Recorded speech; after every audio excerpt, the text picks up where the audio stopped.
достар, сіздермен бірге мен Нұрберген. Бүгін біз қай жасайтын боламыз? Ендеше кеттік. Мен қаяқты неге жасап жатырмын?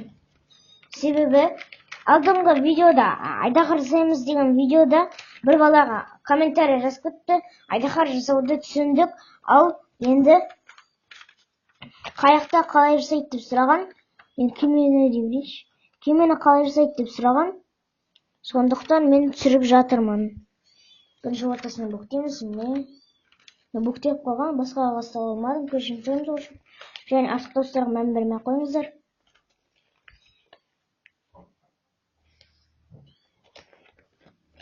Мысық мияулап отыр, просто так.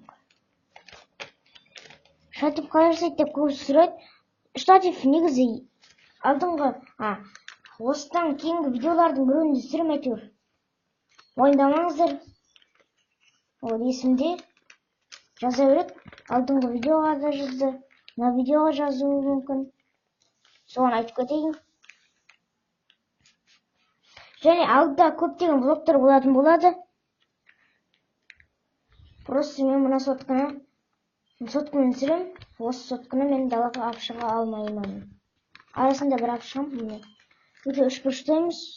Сосын мына үшін басына апарамыз. Сосын мына үшін мына басына апарамыз. Артық достарға мән бермей қойыңыздар деп тағы да айтайын. Мысық мияулап отыр. Кухняда түсіп тұрмын. Міне енді ортасын ашамыз. Мен айдаһар жасағанда мына жерге тықсаған болатынмын. Қазір тықпаймыз. Тура айдаһар сияқты. Алдыңғы видеоны көрмесеңіздер, сіздер көріңіздер.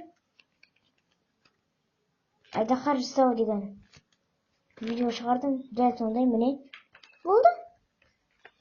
Қайығымыз дайын.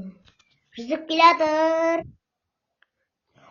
Осы видео сіздерге пайдалы болса, лайктарыңызды басыңыздар және жақсы комментарияларыңызбен мені қуантып қойыңыздар.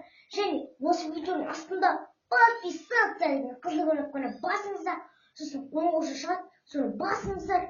Сол кезде менен жаңа видео келсе, сіздерге бергі келеді. Ендеше давайте. Сау болыңыздар.